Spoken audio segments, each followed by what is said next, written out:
안녕하세요. 이 영상은 부동산 세계를 이제 막 공부하기 시작하는 분들을 위한 간단한 가이드입니다. 부동산에 대해 더 많이 배울수록 결정을 내리기를 더 주저하게 되는 것은 흔한 역설입니다. 이러한 망설임은 종종 잘못된 학습 방식에서 비롯됩니다. 이 영상은 여러분이 채택해야 할 필수적인 마음가짐을 설명하고 초보자들이 저지르는 7가지 흔한 실수를 자세히 다루며 기본적인 지식과 1년 실행 계획을 통해 명확한 방향을 제시함으로써 이러한 문제를 해결하는 것을 목표로 합니다.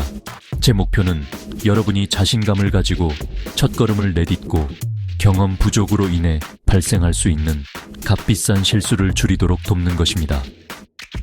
이것은 복잡한 이론을 암기하는 것이 아니라 실제 세계에서 건전한 판단을 내리기 위한 실용적인 틀을 구축하는 것입니다. 우리가 구체적인 내용으로 들어가기 전에 2가지 근본적인 마음가짐을 채택하는 것이 중요합니다. 첫째, 투자를 위한 공부는 학업 시험을 위한 공부와는 매우 다르다는 것을 이해해야 합니다. 학교에서는 방대한 양의 정보를 암기하는 것이 종종 더 높은 점수로 이어집니다. 그러나 부동산에서는 지식을 단호한 행동으로 전환하는 능력에 성공이 달려 있습니다. 여러분의 성과는 머릿속에 있는 데이터의 양이 아니라 실제 세계의 결정에 효과적으로 적용할 수 있는 지식의 비율로 측정됩니다. 행동 없는 학습은 부동산 시장에서 실질적인 수익이 없는 지적 활동에 불과합니다. 이러한 구별은 성공적인 부동산 여정이 구축되는 바로 그 토대입니다. 2번째 마음가짐은 부동산이 단 하나의 정답이 있는 퍼즐이 아니라는 것을 인식하는 것입니다. 100% 확실하거나 보장된 결과는 없습니다. 대신 성공 확률을 높이는 데 초점을 맞춘 사고방식을 길러야 합니다.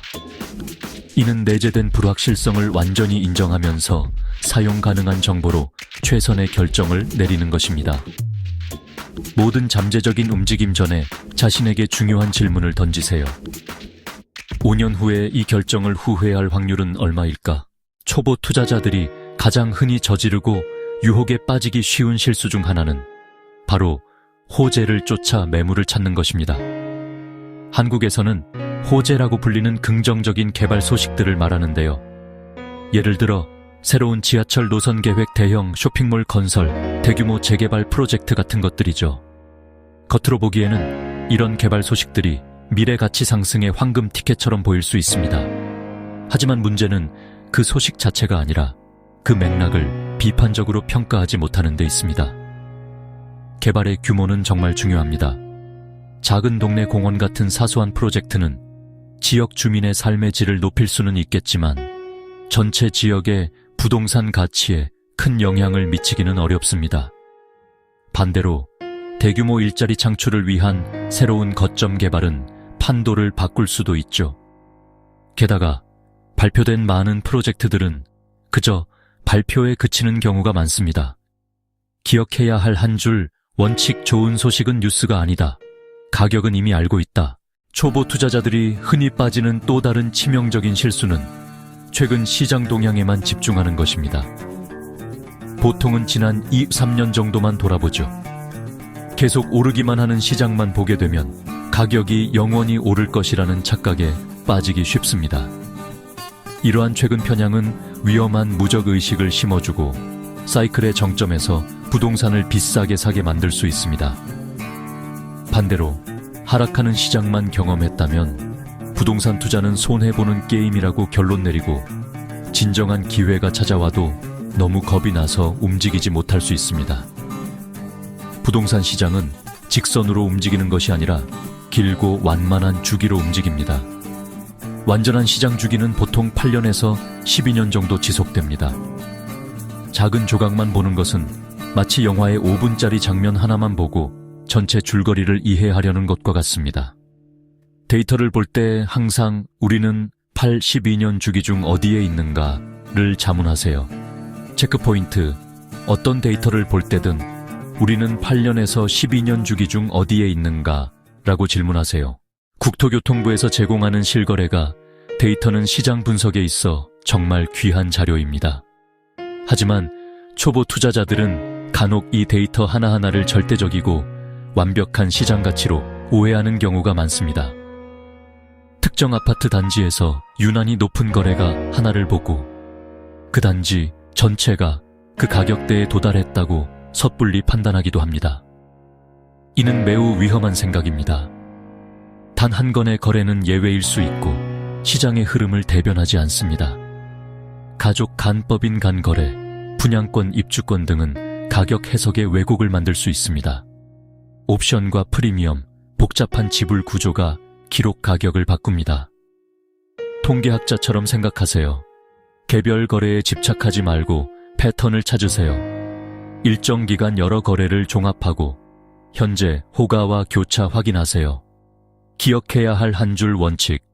한 번의 거래는 사건, 여러 번의 거래는 추세입니다.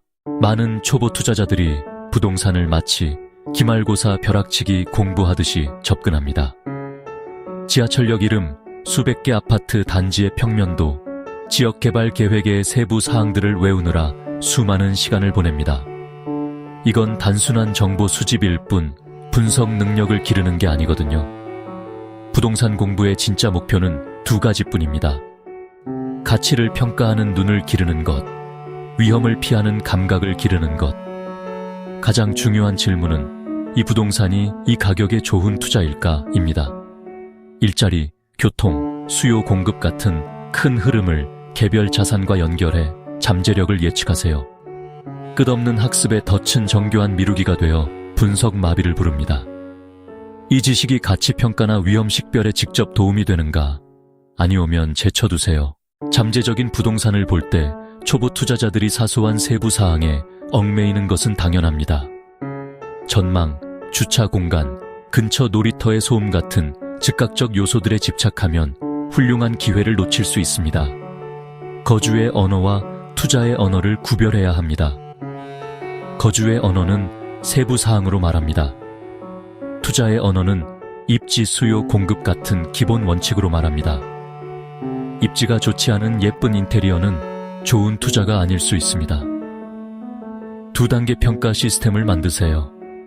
1단계, 입지, 수요, 공급 핵심 요소를 먼저 평가하고 2단계, 전망, 소음 수준, 유닛 상태 같은 디테일을 점검하세요. 기억할 원칙, 세부 사항은 삶의 언어입니다. 입지, 수요, 공급은 투자의 언어입니다.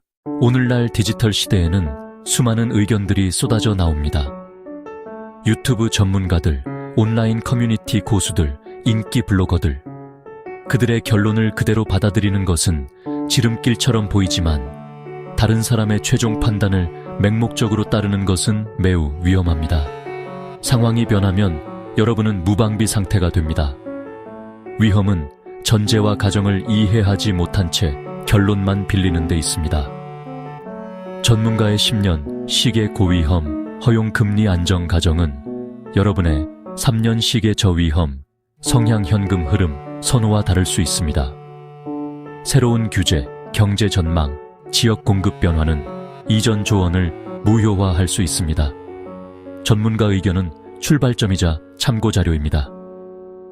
입지, 수요, 공급을 직접 확인하고 내 재정 기간 리스크로 재평가하세요.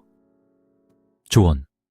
전문가의 의견은 참고하되 결론은 항상 자신의 기준으로 재판단하라. 고해상도 위성지도, 상세매물, 가상 투어가 넘쳐나는 시대에 직접 발을 들여놓지 않고도 동네를 이해할 수 있다고 믿기 쉽습니다. 하지만 가장 중요한 한 가지 연구를 소홀히 합니다. 바로 현장에 직접 가보는 것이죠. 디지털 정보는 현장의 질적 통찰을 대체할 수 없습니다. 지도엔 안 나오는 경사, 거리의 분위기와 인구 구성, 중개사의 현장감은 직접 가야 보입니다. 관리 안 된 공원, 위험한 교차로, 항로 소음처럼 책상에선 보이지 않는 결정적 디테일이 있습니다. 권장 루틴 한 달에 한 번 이상, 특정 지역을 정해 최소 2시간 동안 걸어 다니세요. 이 단순한 습관은 더 심오하고 신뢰할 수 있는 직관을 구축합니다.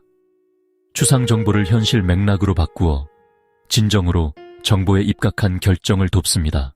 이제 흔히 저지르는 실수들을 알아봤으니 구체적인 투자 계획을 세워볼까요? 첫 번째 단계는 바로 5가지 기본 원칙을 마스터하는 것입니다. 첫째, 지역의 4가지 핵심 요소를 이해하는 것입니다.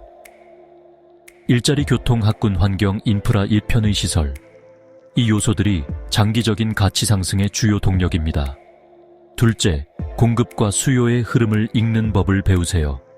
향후 3년간 예정된 신축 아파트 완공 물량을 확인하세요. 이는 단기 가격에 큰 영향을 줍니다. 셋째, 거시 경제의 기본, 금리와 대출 규제를 이해하세요. 넷째, 세금의 기본 구조를 알아야 합니다. 취득세, 재산세, 양도소득세 세금은 순수이익에 직접 영향을 미치는 비용입니다. 다섯째, 자기 자신을 연구하세요. 재정 능력, 예상 보유기간, 손실 감내 수준. 이 자기 이해는 변동성 속에 닫힙니다. 이 5가지가 부동산 교육의 토대입니다. 이제 첫 1년을 위한 5단계 실천 계획입니다. 첫째, 집중 대상을 좁히세요. 전국을 분석하지 마세요. 3곳을 선정하세요. 동네 A, 동네 B, 동네 C를 정합니다. 둘째, 각 지역 전용 노트를 만드세요. 내 핵심 요소를 직접 손으로 기재하세요. 셋째, 목표 지역을 한 달에 최소 1번 방문하세요. 방문 시 최소 2시간 이상 걸어보세요. 넷째, 한 아파트 단지를 6개월간 추적하세요. 새 매물, 가격 변화, 최종 거래를 관찰하세요. 다섯째, 구매 전 최악의 시나리오를 작성하고 그 결과를 감당할 수 있는지 확인하세요. 이 접근은 학습을 능동적이고 몰입적으로 바꿉니다. 지식과 자신감, 분석 능력이 체계적으로 구축됩니다. 7가지 흔한 실수를 피하면 초보 실수를 크게 줄일 수 있습니다. 부동산은 마라톤입니다. 꾸준한 작은 습관이 장기 성공을 만듭니다. 핵심 메시지: 공부의 목적은 후회하지 않을 결정을 내리기 위함입니다. 다음 영상에서는 입지 분석, 초보가 가장 먼저 봐야 할 4가지를 더 깊게 다뤄볼게요. 오늘 영상이 도움이 되셨다면 좋아요와 구독, 알림 설정 부탁드립니다. 오늘 내용을 한 줄로 정리하면 이렇습니다. 부동산 공부의 목적은 지식이 아니라 후회하지 않는 결정이다. 함께 해주셔서 감사합니다. 다음 영상에서 뵙겠습니다.